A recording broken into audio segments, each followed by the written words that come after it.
खराटे आना बिल्कुल common topic होता जा रहा है। मुझे लगता है कि घर में अगर 5 लोग हैं और उम्र अगर 35 से ज़्यादा 3 लोगों की है तो उन तीनों को ही खराटे आ रहे हैं। सर ये तो सही है। और खराटे आ रहे हैं, इसका डेफिनेटली मतलब ये होता है कि कहीं ना कहीं आपके ब्रेन पर ऑक्सीजन और न्यूट्रिशन पहुंचने में कमी आना शुरू हो गई। खराटे पहले दादाजी को आते थे, जैसे घर में होते थे ना, 3 जनरेशन होती थी, तो छोटा बच्चा हमेशा ये शिकायत करता था दादाजी खराटे लेते हैं, पापा को या मम्मी को खराटे आते हैं, ये टॉपिक नहीं हुआ करता था।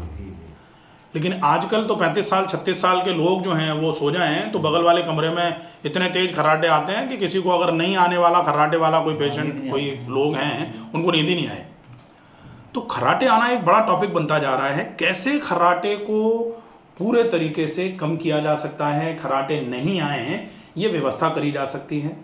और खराटे आना क्यों शुरू हो गया है, सबसे बड़ा कारण क्या है, ये पूरी चीज़ अगर हम केवल समझ लें अच्छे तरीके से तो इस समस्या से बच जाएंगे।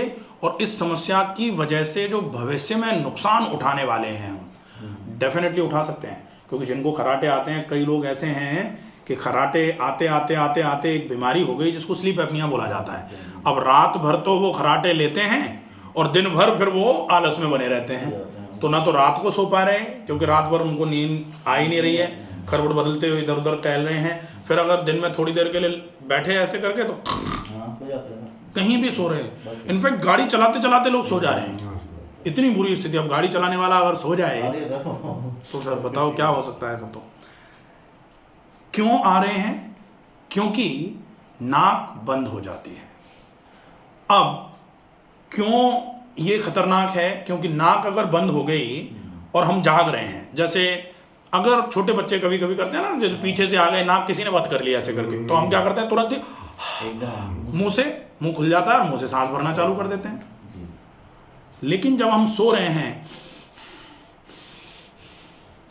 अब नाक बंद हो गई तो मुंह खुला, अब मुंह से भी सांस नहीं आई क्योंकि जीभ तो प्रॉपर मूवमेंट पे नहीं है। अब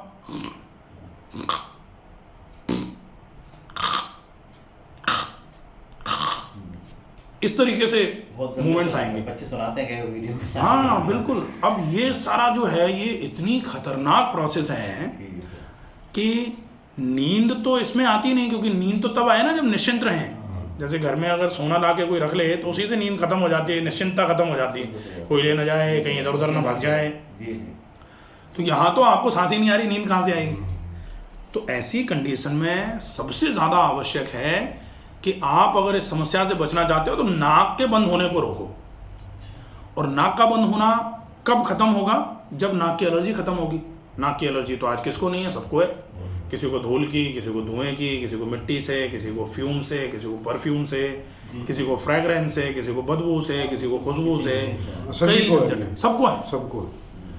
थोड़ा बहुत अगर प्रयास में जो लोग हैं, जो नैति रेगुलर कर रहे हैं, जो नस्य रेगुलर कर रहे हैं, वो थोड़े बहुत सुखी हैं। जो प्राणायाम रोज कर रहे हैं उनकी नाक खुली रहती है तो उनको खराटे भी नहीं आते, उनको बीमारियां भी नहीं हैं। मुझे लगता है कि कुछ समय के बाद में बड़ी समस्या के रूप में एक समस्या निकल के आएगी और उस समस्या का नाम होगा कि नाक बंद हो गई है, उसकी वजह से सेरेब्रल एट्रोफी होना चालू हो गई और ये दिमाग पे जोर पड़ रहा है। और दिमाग पे जोर पड़ेगा, ऑक्सीजन पहुंच नहीं रहा, न्यूट्रिशन पहुंच नहीं रहा, चिड़चिड़ापन, तेज गुस्सा, लड़ाइयाँ, ये सब चालू हो जाएगा। घर में हमेशा अपनी प्रेजेंस से अपन माहौल खराब कर देंगे। एक तरीके से ये भी कह दिया जाए ना तो कोई बहुत बुरा नहीं है, क्योंकि मैंने देखा है कई लोगों के यहाँ ये हो रहा है कि चिड़चिड़ापन इतना बढ़ जा रहा है। एक तो गर्मी बढ़ती जा रही है इस वजह से, और डेफिनेटली एक चीज़ यहाँ ये भी आप समझ लो कि इसको अगर एग्जॉस्ट मान लिया जाए नाक को, तो अगर एग्जॉस्ट बंद हो जाए तो पूरे घर में गर्मी हो जाती है ना, वायु प्रदूषित हो जाती है। ऐसे ही ये एग्जॉस्ट है, अगर ये बंद हो जाएगा तो अशुद्ध वायु शरीर में से निकलना बंद हो जाएगी, शरीर में अशुद्ध वायु सर्कुलेट करना चालू कर देगी, पूरे शरीर को नुकसान करेगी।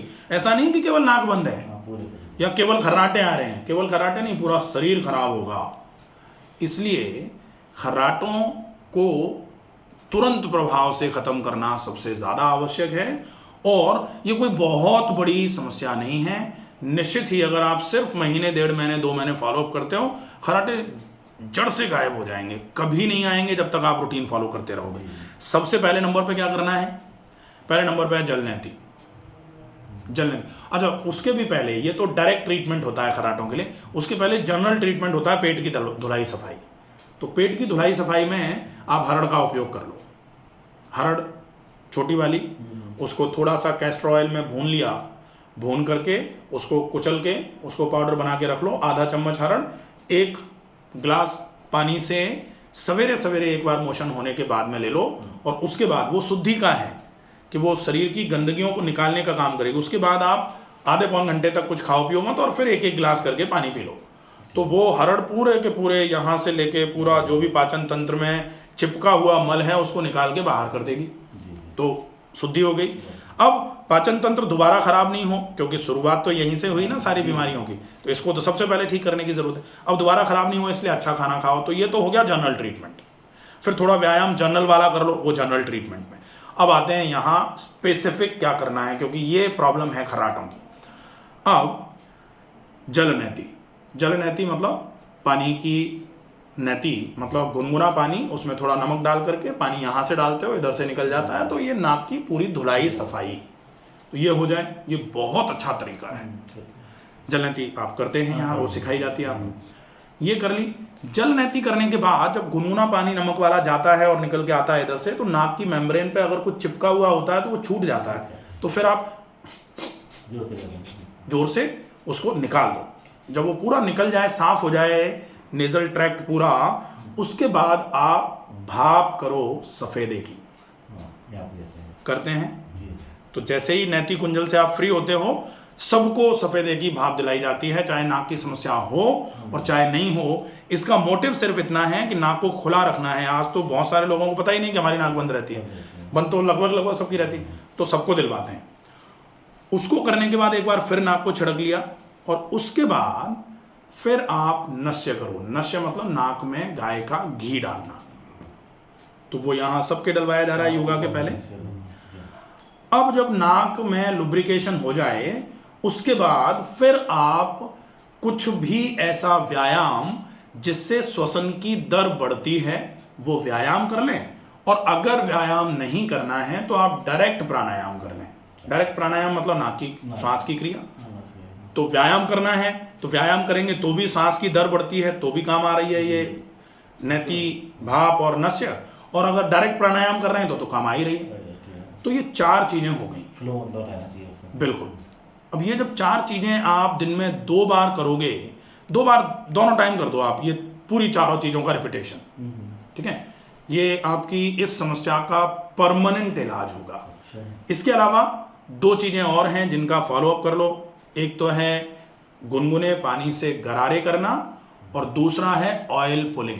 ये इस हिस्से को आपके को कम करेगा, ऑयल पुलिंग भी और गरारे भी।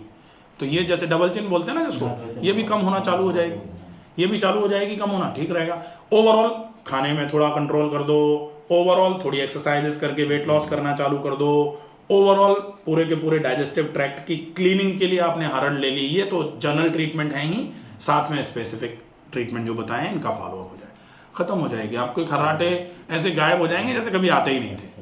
बढ़िया रहेगा। मैं वो स्लीप टेस्ट भी करा दिया था एक बार। स्लीप एपनिया के लिए स्लीप स्टडी टेस्ट करते हैं। नहीं था मेरे को, क्या पोर्ट की ऐसे कोई दिक्कत नहीं थी। हाँ। कराया उसमें ठीक आया था, खराब नहीं था। हाँ। और डॉक्टर को वही था। अब मेरे क्या यहाँ पर तिल्लू होता है, वो उस जगह स्पेस बहुत ज्यादा हो गया, लटक रही है। हाँ बिल्कुल बिल्कुल। वो ऑपरेट करना चाह रहे थे ऐसे 15-20 साल पहले। कोई जरूरत नहीं है, बिल्कुल जरूरत नहीं है, आप चिंता मत करो, बिल्कुल रिलैक्स रहो। डेफिनेटली ट्रीटमेंट होगा उसका। आप ये सारी चीजें करना चालू कर दो, गरारे और ऑयल पुलिंग भी जरूर करो, बहुत बढ़िया रहेगा। ठीक है। ऑयल यहाँ तक जाता है उसमें?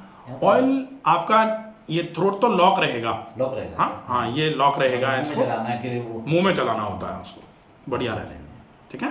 ठीक है सर, अच्छा नेक्स्ट में। Thank you.